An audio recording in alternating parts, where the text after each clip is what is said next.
അസ്സലാമു അലൈക്കും വറഹ്മത്തുള്ളാഹി വബറകാതുഹു. ബിസ്മില്ലാഹിർ റഹ്മാനിർ റഹീം. അൽഹംദുലില്ലാഹി റബ്ബിൽ ആലമീൻ. മാഷാ അല്ലാഹു കാന വമാ ലം യശഅ ലം യകുൻ വലാ ഹൗല വലാ ഖുവത ഇല്ലാ ബില്ലാഹ്. അല്ലാഹുമ്മ സ്വല്ലി വസല്ലിം വബാരിക് അലാ റസൂലിക സയ്യിദിനാ മുഹമ്മദിൻ വഅലാ ആലി സയ്യിദിനാ മുഹമ്മദ് വഅലാ സയ്യിദിനാ ഇബ്രാഹീമൽ ഖലീൽ وعلى سيدنا إسماعيل وعلى سيدتنا هاجر وعلى أساتذتنا وعلى مشايخنا وعلى والدينا. ഏറ്റവും പ്രിയമുള്ള ഹാജിമാരെ, ഹജ്ജിന് അല്ലെങ്കിൽ ഉംറയ്ക്ക് ഇഹ്റാം ചെയ്താൽ ശ്രദ്ധിക്കേണ്ടതും അത്തരം ഒരാൾ ചെയ്യാൻ പാടില്ലാത്തതുമായ കാര്യങ്ങളും അത്തരം നിഷിദ്ധങ്ങൾ ഇഹ്റാമിലായിരിക്കെ ചെയ്താലുള്ള പ്രായശ്ചിത്തങ്ങളുമാണ് ഇന്ന് നാം പറയുന്നത്. വളരെ വളരെ പ്രധാനപ്പെട്ട, എല്ലാവരും പഠിച്ചു മനസ്സിലാക്കി വെക്കേണ്ടുന്ന ഒരു കാര്യമാണ് ഇത്. 2 or 3 ക്ലാസ്സുകളിൽ അത് തീരുകയുള്ളൂ. അപ്പോൾ ഈ ക്ലാസ് പ്രത്യേകം എല്ലാവരും സ്റ്റാർ ചെയ്ത് നോട്ട് ചെയ്ത് വെക്കുക. ഇത് കാണാതെ പഠിച്ചു വെക്കുക എന്നത് പ്രയാസമാണല്ലോ.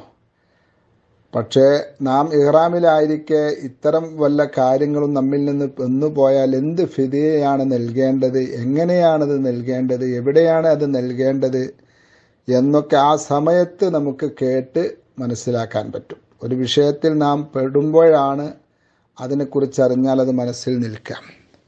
അല്ലാതെ ഇതൊക്കെ മുൻകൂട്ടി പഠിച്ചു വെക്കേണ്ടുന്ന ഒരു കാര്യമല്ല. പക്ഷേ കേട്ടുവെക്കണം. ഒരിക്കലെങ്കിലും കേട്ടെങ്കിലേ നാം അത്തരം അപാകതകളിൽ വീഴാതിരിക്കുകയുള്ളൂ.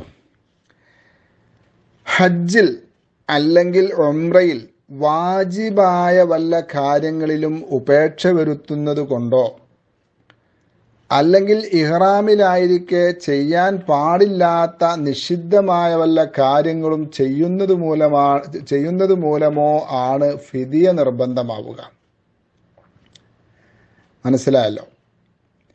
ഹജ്ജിൽ വാജിബായ എന്തൊക്കെയാണ് അതിൻ്റെ വാജിബാത്ത് നമ്മൾ പഠിച്ചിരുന്നു. അത്തരം വാജിബായ വല്ല കാര്യങ്ങളിലും, ഫർളായ കാര്യങ്ങളിൽ എന്തെങ്കിലും വിട്ടുപോയാൽ അത് ഫിദിയ കൊണ്ട് എന്താവൂല, പരിഹരിക്കപ്പെടുന്നതല്ല. ഉദാഹരണമായി ഒരാൾ ഫർളാ തവാഫ് ചെയ്തില്ല, അതെന്താണോ ചെയ്യുന്നത് അന്ന് വീടു ഹജ്ജ്. ഒരാൾ ഫർളായ സഅി ചെയ്തിട്ടില്ല, അതെന്താണോ നിർവഹിക്കുന്നത് അന്നേ അവനെന്താവുകയുള്ളൂ, ഇഹ്റാമിൽ നിന്ന് പൂർണ്ണമായി തഹല്ലുൽ ലഭിക്കുകയുള്ളൂ. അപ്പം ഇതല്ല, വാജിബായ കാര്യങ്ങൾ നമ്മൾ പറഞ്ഞിരുന്നു. മീഖാത്തിൽ വെച്ച് ഇഹ്റാം ചെയ്യുക, അതുപോലെ മുസ്ദലിഫയിൽ രാപ്പാർക്കുക, മിനയിൽ രാപ്പാർക്കുക, ഇതൊക്കെയാണ് വാജിബാത്തിൻ്റെ ഉദാഹരണം. ഇത്തരം വാജിബായ വല്ല കാര്യങ്ങളിലും ഉപേക്ഷ വരുത്തുന്നത് കൊണ്ടോ അല്ലെങ്കിൽ ഇഹ്റാമിലായിരിക്കെ ചെയ്യാൻ പാടില്ലാത്ത നഖം മുറിക്കുക, മുടി മുറിക്കുക പോലുള്ള നിഷിദ്ധമായ വല്ല കാര്യങ്ങളും ചെയ്യുന്നത് മൂലമോ ആണ് ഫിദിയ നിർബന്ധമാവുക. ഇത്തരം നിർബന്ധ ഫിദിയകൾ 4 വിധമാണ്. ഉളുഹിയ്യത്തിന്റെ നിബന്ധനയൊത്ത ഒരാടിനെ അറുത്തു കൊടുക്കുകയോ അതിന് സാധ്യമാവാതെ വരുമ്പോൾ 10 നോമ്പനുഷ്ഠിക്കുകയോ ചെയ്യേണ്ട കാര്യങ്ങൾ, അങ്ങനൊരു ഫിദിയുണ്ട്.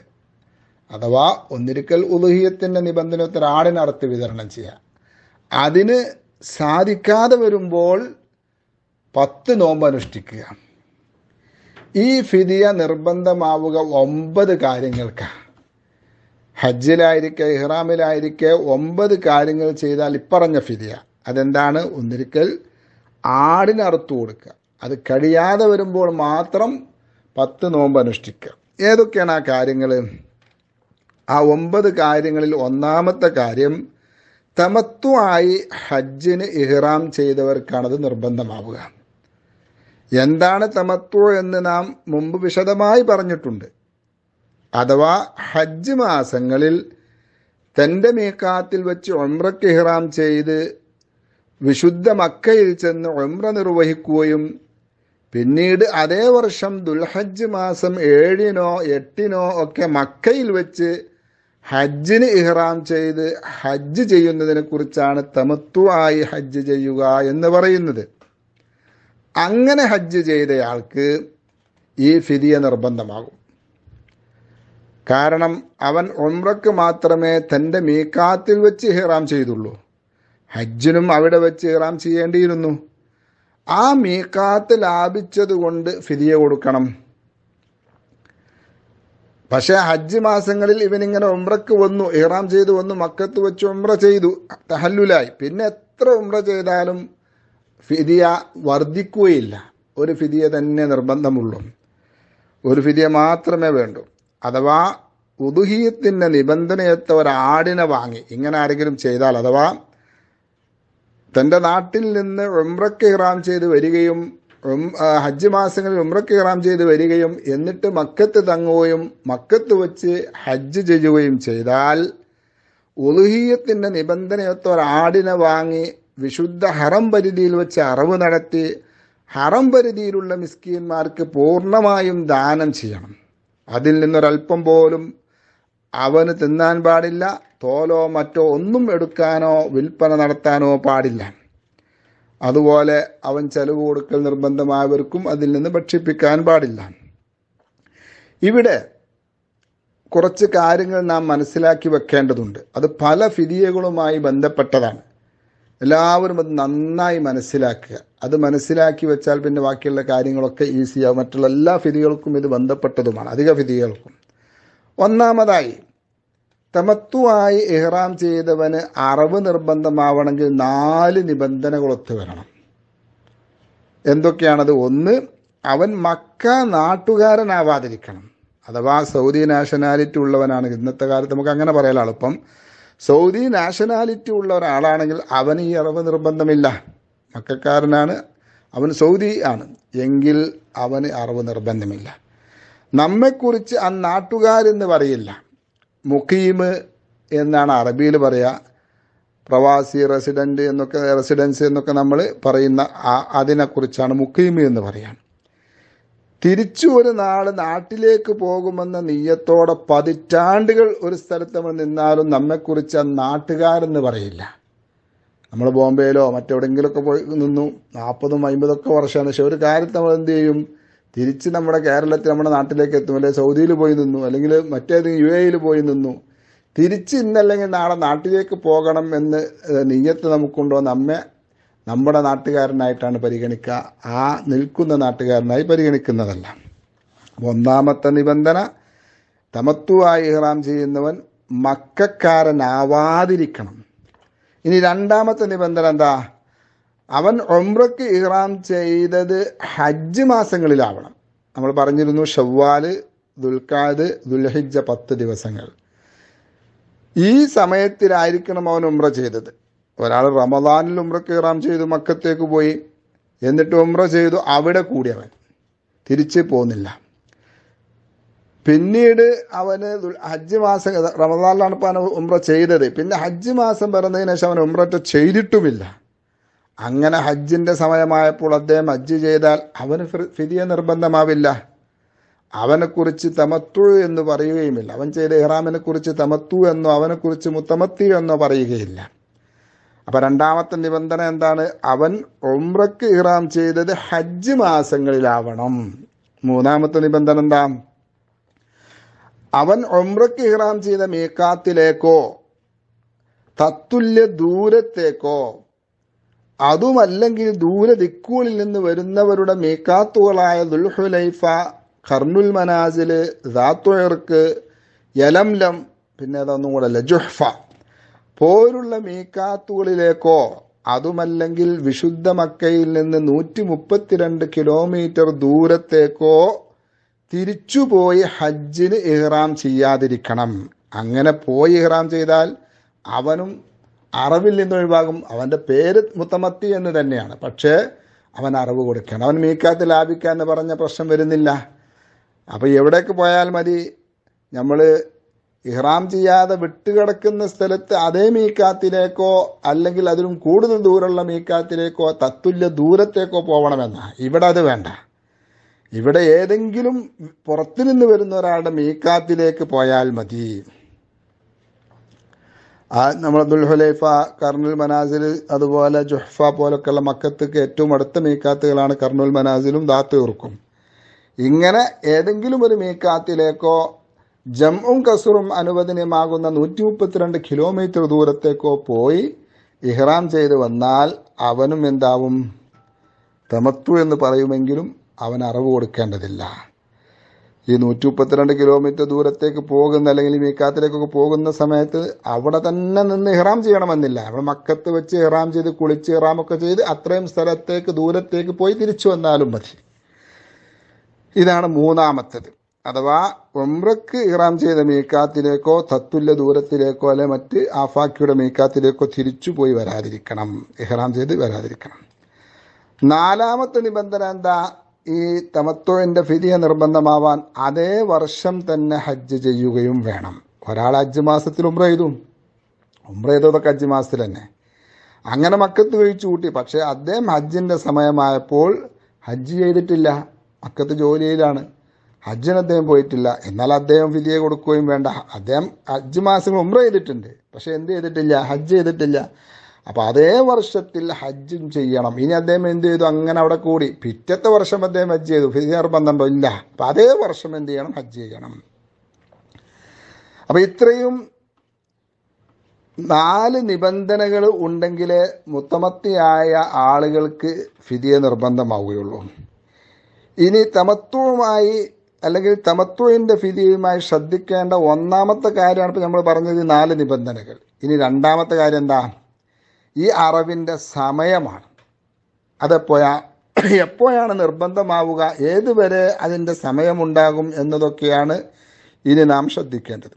അത് മക്കത്ത് വെച്ച് ഹജ്ജിന് ഇഹ്റാം ചെയ്യുന്നതോടു കൂടിയാണ് ഈ അറവിന്റെ സമയം തുടങ്ങുക, നിർബന്ധമായി വരിക. നമ്മളെന്ത് ചെയ്തു? നാട്ടിൽ നിന്ന് വരുന്ന സമയത്ത് അല്ലെങ്കിൽ നമ്മുടെ സ്ഥലത്ത് നിന്ന് പോകുന്ന സമയത്ത് ഉംറക്ക് ഇഹ്റാം ചെയ്തു പോയി, മക്കത്തെത്തി ഉംറ കഴിഞ്ഞ് നമ്മളവിടെ കൂടി. ഇനി എപ്പോഴാണോ ആ വർഷം ഹജ്ജിന് ഇഹ്റാം ചെയ്യുന്നത്, ആ ഇഹ്റാം ചെയ്യലോട് കൂടെ ഇതിന്റെ സമയം തുടങ്ങിയത് നിർബന്ധമായി. അത് നിർവഹിക്കേണ്ടുന്ന സമയത്തിനൊരു നിർബന്ധ പരിധിയൊന്നുമില്ല. ഇന്ന സമയത്തിൻ്റെ ഉള്ളിൽ തന്നെ നിർവഹിക്കണമെന്ന നിർബന്ധ പരിധിയൊന്നുമില്ല. മരിക്കുന്നതിന് മുമ്പ് ചെയ്താൽ മതി, അതാണ് അവന്റെ ബാധ്യതയിൽ അത് അവിടെ ഉണ്ടാകും. എന്നാൽ ദുൽഹജ്ജ് 10 അഥവാ പെരുന്നാൾ ദിവസം നൽകലാണ് ഏറ്റവും ശ്രേഷ്ഠം. പിന്നെ ദുൽഹജ്ജ് 11, 12, 13 ദിവസങ്ങളിൽ നൽകലാണ് ഏറ്റവും നല്ലത്. ഇതൊരു ബാധ്യതയാണ്, ഒരു കടബാധ്യതയാണ്. അപ്പം അത് എത്രയും പെട്ടെന്ന് നൽകലാണ് നല്ലത്. പക്ഷേ നൽകാൻ കഴിഞ്ഞില്ല എങ്കിൽ അത് അവൻ്റെ ഉത്തരവാദിത്വത്തിലായി അവിടെ നിൽക്കും. ഏതുപോലെ നമ്മളൊരു നിസ്കാരം കളായാൽ നമുക്ക് വീട്ടിൽ എന്നതുപോലെ അവൻ്റെ ബാധ്യതയായി അത് അവിടെ നിലകൊള്ളും. ഉംറയിൽ നിന്ന് വിരമിച്ചത് മുതൽക്ക് മുൻകൂട്ടി കൊടുക്കുകയും ചെയ്യാം. നിർബന്ധമാകുന്ന സമയം എപ്പോഴാണ്? ഹജ്ജിന് ഇഹ്റാം ചെയ്ത മുതൽക്കാണ്. പക്ഷെ അത് നമുക്ക് എന്ത് ചെയ്യാം? നേരത്തെ കാലേ കൂട്ടി കൊടുക്കാം. അതെപ്പം ഉംറയിൽ നിന്ന് വിരമിച്ച് തഹല്ലുലായതിന് ശേഷം ഇതിന് മുൻകൂട്ടി കൊടുക്കാം. പക്ഷെ അങ്ങനെ മുൻകൂട്ടി ചെയ്യുന്നവർ ആലോചിച്ച് ചെയ്താൽ മതി. ദുൽഹജ്ജ് 6-നോ 7-നോ പുറത്തു നിന്ന് വരുന്നവരുടെ മീക്കാത്തിലേക്ക് തിരിച്ചുപോയി ഹജ്ജിന് ഇഹ്റാം ചെയ്ത് വരാൻ കഴിയുമോ എന്ന് ആലോചിക്കുക. അതിൻ്റെ സാധ്യതകളെക്കുറിച്ച് അന്വേഷിക്കുകയും ചെയ്യാം. അത് പറ്റില്ലെങ്കിൽ മാത്രം മുൻകൂട്ടി അറുത്താൽ മതി. പറ്റുമെങ്കിൽ അതാണ് നല്ലത്. കാരണം എന്താ? ഈ ഹജ്ജിൻ്റെ പൂർണ്ണമായ രൂപമാവുകയും ചെയ്തു, ഫിദിയക്ക് നൽകേണ്ടുന്ന പണം നമുക്ക് ലാഭിക്കുകയും ചെയ്യാം. മീക്കാത്തിൽ പോയി വരാൻ കഴിയാത്തവർക്ക്, അവർക്ക് അതാ ഞാൻ ആലോചിക്കണമെന്ന് പറഞ്ഞു. ഒരാൾക്ക് അറിയാം ആരോഗ്യാവസ്ഥയും അല്ലെങ്കിൽ പോയി വരാനുള്ള സാമ്പത്തിക ശേഷിയില്ല. അത്തരം ആളുകൾക്ക് എന്താണ്, ഇങ്ങനെ നേരത്തെ അറുക്കൽ കൂടുതൽ സൗകര്യമായിരിക്കും. ഹാജിമാർക്ക് തന്നെ സ്വയമായി അറുക്കാനും താരതമ്യേന ആടുകൾക്ക് വില കുറവ് ആകാനും സാധ്യതയുള്ള സമയമാണിത്. ഇപ്പോഴൊക്കെ പോയി അത് നിർവഹിച്ചാൽ സ്വാഭാവികമായും എന്ത് ചെയ്യും? വിലക്ക് കുറവുണ്ടാവും. അറവിന് സാധിക്കാത്തവന് പകരമായുള്ള നോമ്പ് നമ്മൾ പറഞ്ഞിരുന്നു. ഈ ഫിദിയ അറുത്തു കൊടുക്കലാണ് ഒന്നാമത് ചെയ്യേണ്ടത്. അതിന് കഴിയാത്തവർക്ക് എന്ത് ചെയ്യാം? നോമ്പിലേക്ക് മാറാം. ആ നോമ്പ് ഇങ്ങനെ മുൻകൂട്ടി നൽകാൻ പറ്റുമോ? പറ്റൂല.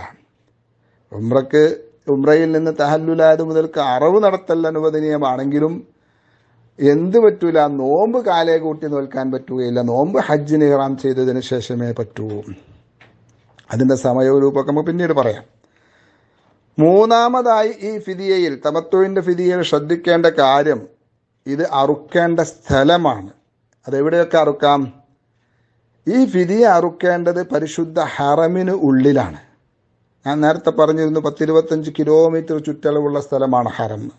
ആ ഹറം പരിധിക്കുള്ളിലാണ് ഇത് നിർവഹിക്കുന്നത്. നാട്ടിലറുത്താൻ പറ്റൂല. പരിശുദ്ധ മദീനയിലോ ജിദ്ദയിലോ സൗദിയിലോ മറ്റെവിടങ്ങളിലോ അറുത്താൽ അത് സഹിയാവുകയില്ല. എവിടെ അറുത്താലും അത് സഹിയാവൂല. ഹറമിൽ മാത്രമേ അത് പറ്റുകയുള്ളൂ. നാലാമതായി ഇത് ആർക്കാണ് അറുത്ത് നൽകേണ്ടത്? അത് പരിശുദ്ധ ഹറമിലുള്ള അന്നാട്ടുകാരായ പാവങ്ങൾക്ക് നൽകലാണ് കൂടുതൽ പുണ്യം. പിന്നീട് മിസ്കീന്മാരോ ഫക്കീറുമാരോ ആയ വിദേശികൾക്കും നൽകാം. നാട്ടുകാർക്ക് നൽകലാണ് ഉത്തമമെങ്കിലും നമ്മളെപ്പോലുള്ള നമ്മുടെ നാട്ടിൽ നിന്നൊക്കെ വന്ന പ്രവാസികളോ ഹാജിമാരോ ആയ അവർ പാവങ്ങളായിരിക്കണം, മിസ്കീന്മാരായിരിക്കണം, അല്ലെങ്കിൽ ഫക്കീറുമാരായിരിക്കണം. അത്തരം ആളുകൾക്ക് നൽകാം. ഇനി 2 വിഭാഗവും ഹറമിൽ കിട്ടാനില്ല. അന്നാട്ടുകാരായ മിസ്കീന്മാരെയും കിട്ടാനില്ല, വിദേശികളായ മിസ്കീന്മാരെയും കിട്ടാനില്ലെങ്കിൽ അവരെ കിട്ടുന്നത് വരെ അറവിനെ പിന്തിപ്പിക്കുകയാണ് വേണ്ടത്. എന്നാൽ പോലും അത് നമ്മുടെ നാട്ടിൽ അറുത്താൽ മതിയാവുകയില്ല, മറ്റെവിടെ അറുത്താലും മതിയാവുകയില്ല. 5-മതായി തമത്തുവിൻ്റെ അറിവ് നടത്തുമ്പോൾ ശ്രദ്ധിക്കേണ്ടുന്ന കാര്യം, ഇതൊക്കെ മറ്റ് അറിവുകൾക്കും ബാധകമാണ്. അതാണ് ഞാൻ നേരത്തെ പറഞ്ഞത്. ഇത് നമ്മൾ ആദ്യമായി ശരിക്കും പഠിച്ചു വെക്കണം. അപ്പം 5-മതായി ശ്രദ്ധിക്കേണ്ട കാര്യം എന്താ? ഇതിന് നിയ്യത്ത് വേണം. വെറുതെ പോയി അറുത്താൽ പോരാ. ആടിനെ വാങ്ങി നിർണയിച്ചതിന് ശേഷമോ അല്ലെങ്കിൽ അറവ് നടത്തുമ്പോഴോ അതുമല്ലെങ്കിൽ വിതരണം ചെയ്യുന്ന സമയത്തോ, ഇതാണ് ഏറ്റവും നല്ലത്. വിതരണം ചെയ്യുന്ന സമയത്ത് നിയ്യത്ത് വെക്കലാണ് ഏറ്റവും ഉത്തമം. എന്താ നിയ്യത്ത് വെക്കേണ്ടത്? അല്ലാഹുവേ, ഇത് ഞാൻ തമത്തു ആയി ഹജ്ജ് ചെയ്തതിനുള്ള ഫിദിയയാണ്, എന്നിൽ നിന്ന് നീ ഇത് സ്വീകരിക്കണേ നാഥ എന്നാണ് നിയ്യത്ത് മനസ്സുകൊണ്ട് കരുതേണ്ടത്. അപ്പോൾ ഒന്നിരിക്കൽ ആടിനൊക്കെ വാങ്ങി അതിനെ മാറ്റി നിർത്തുന്ന സമയത്ത് നിയ്യത്ത് വെക്കുക. പിന്നെ അതല്ലെങ്കിൽ അതിനെ അറുക്കുന്ന സമയത്ത്, അതുമല്ലെങ്കിൽ അറവൊക്കെ കഴിഞ്ഞ് തോലൊക്കെ ഒഴിവാക്കി മാംസമാക്കി അതിനെ വിതരണം ചെയ്യുന്ന സമയത്ത്. 6-മതായി ശ്രദ്ധിക്കേണ്ട കാര്യം, വളരെ പ്രധാനമായി നാം മനസ്സിലാക്കേണ്ടുന്ന ഒന്ന്, ഹജ്ജിൻ്റെ എല്ലാ കർമ്മങ്ങളും സ്വയമായി ചെയ്യാനുള്ള എല്ലാവിധ സൗകര്യവും സൗദി ഗവൺമെൻറ് ചെയ്തു വെച്ചിട്ടുണ്ട്. അള്ളാഹു അവർക്ക് മുന്തിയ പ്രതിഫലം നൽകട്ടെ. അക്കൂട്ടത്തിൽപ്പെട്ട ഒന്നാണ് ഹറമുകൾക്കുള്ളിൽ സംവിധാനിച്ച 2 അറവുശാലകൾ. മസ്ലഹ് എന്നാണ് ഇതിന് അറബിയിൽ പറയുക. ഏത് ടാക്സിക്കാരോടും മസ്ലഹിൽ എത്തിക്കണമെന്ന് പറഞ്ഞാൽ അവരെത്തിക്കും. ഈ 2 മസ്ലഹിലും കൂടെ അറവുശാലകളിലും കൂടെ ഒരു ദിവസം 1,30,000 ആടുകളെ അറുത്ത് റെഡിയാക്കാനുള്ള കപ്പാസിറ്റി ഉള്ള അറവുശാലയാണ്. നമ്മുടെ നാട്ടിലേതെങ്കിലും ഒരാടിനെ അറുക്കാനുള്ള അറവുശാല പോലെയല്ല. പ്രത്യേക പരിശോധനയ്ക്ക് ഡോക്ടർമാർ മുഖേന വിധേയമായ ഉദ്ഹിയത്തിൻ്റെ നിബന്ധനയൊത്ത ആടുകളെയാണ് അവിടെ അധികവും സജ്ജീകരിക്കാറുള്ളത്. അതുകൊണ്ട് തന്നെ ആ കാര്യത്തിൽ പേടിക്കേണ്ടി വരേണ്ടതില്ല. അതിനാൽ സൗകര്യമില്ല, സാധിക്കില്ല എന്ന ഒഴികഴിവുകളൊക്കെ പറഞ്ഞ് ബാങ്കിനെയോ മറ്റ് ഏജൻസികളെയോ അല്ലെങ്കിൽ നമുക്കറിയാത്ത ടീമിനെയോ ഒന്നും ഏൽപ്പിക്കാതെ തൻ്റെ നിർബന്ധ അറിവുകളൊക്കെ സ്വയമായി ചെയ്യാൻ നാം ശ്രമിക്കുക. നേരത്തെ പറഞ്ഞതുപോലെ തമത്തുഇൻ്റെ അറിവ് നടത്താനുള്ളവർക്ക് ഉംറയിൽ നിന്ന് തഹല്ലുലായത് മുതൽക്ക് അറുക്കാനുള്ള സമയം തുടങ്ങി. ആ സമയത്ത് മസ്ലഹിൽ പോയി സുഖമായി നിർവഹിക്കാവുന്നതേ ഉള്ളൂ ഈ കർമ്മം. മാന്യമായ വിലക്ക് കിട്ടുകയും ചെയ്യും. ഇനി സ്വയം പോയി ചെയ്യാൻ കഴിയാത്തവരാണെങ്കിൽ, പ്രത്യേകിച്ച് സ്ത്രീകളെപ്പോലുള്ളവർ അല്ലെങ്കിൽ പ്രായം ചെന്നവർ, പോവാൻ കഴിയാത്തവർ, അവർ കൂടെയുള്ള വിശ്വസ്തരായ കഴിയുന്നവരെ ഏൽപ്പിക്കുക. ഞാൻ എൻ്റെ തമത്തുഇൻ്റെ ഫിദിയ വാങ്ങി അറുക്കാനും വിതരണം ചെയ്യാനും ആവശ്യമായ നിയ്യത്ത് വെക്കാനും നിങ്ങളെ ഏൽപ്പിച്ചു എന്ന് പറഞ്ഞ് വക്കാലത്താക്കുകയും അവരത് ഞാൻ ഏറ്റെടുത്തു എന്ന് പറയുകയും ചെയ്യുക. അങ്ങനെയാണത് വേണ്ടത്. അതിൻ്റെയൊക്കെ നിയ്യത്ത് ഞാൻ ടെസ്റ്റൊക്കെ ആയിട്ട് പോസ്റ്റ് ചെയ്തിരുന്നു. ബാങ്കിൽ പണം കൊടുക്കുമ്പോൾ ഇത്തരം വക്കാലത്തുകളോ അത് സ്വീകരിക്കലോ നിയ്യത്തോ ഒന്നും നടക്കുന്നില്ലെന്ന് മാത്രമല്ല, പരിശുദ്ധ ഹറമിലെ മിസ്കീന്മാർക്ക് വിതരണം ചെയ്യപ്പെടുന്നുമില്ല. അതുകൊണ്ടാണ് നാം അതിനെ നിരുത്സാഹപ്പെടുത്തുന്നതും ശരിയാകില്ലെന്ന് പറയുന്നതുമൊക്കെ. ഫോം ഫില്ല് ചെയ്യുമ്പോൾ അവിടെ നമ്മൾ ഓക്കെ അടിക്കാതിരിക്കുക. അപ്പോൾ ആ പൈസയും നമുക്ക് നഷ്ടപ്പെടില്ല. അപ്പോൾ നാം പറഞ്ഞു വരുന്നത്, നിർബന്ധ ഫിദിയകളിൽ നിന്ന് 1-മത്തെ ഫിദിയയായ തമത്തുവിൻ്റെ ഫിദിയെക്കുറിച്ചാണ്. ഈ ഫിദിയെ കൊടുക്കാൻ ഒരാൾക്ക് കഴിയാതെ വന്നാൽ, അഥവാ ഒരാടിനെ അറുത്ത് കൊടുക്കാൻ കഴിയില്ല, ആ കാര്യം നമുക്ക് എന്ത് ചെയ്യാം? അടുത്ത ക്ലാസ്സിൽ പറയാം. ആടിനറക്കാൻ കഴിയാതെ വന്നാൽ എന്തൊക്കെ ചെയ്യണമെന്ന് അടുത്ത ക്ലാസ്സിൽ പറയാം ഇൻഷാ അല്ലാഹ്. അല്ലാഹു നമുക്ക് തൗഫീഖ് നൽകട്ടെ. വസല്ലല്ലാഹു വസല്ലമ അലാ സയ്യിദിനാ മുഹമ്മദിൻ വഅലാ ആലിഹി വസഹ്ബിഹി വസല്ലമ വൽഹംദുലില്ലാഹി റബ്ബിൽ ആലമീൻ. അസ്സലാമു അലൈക്കും.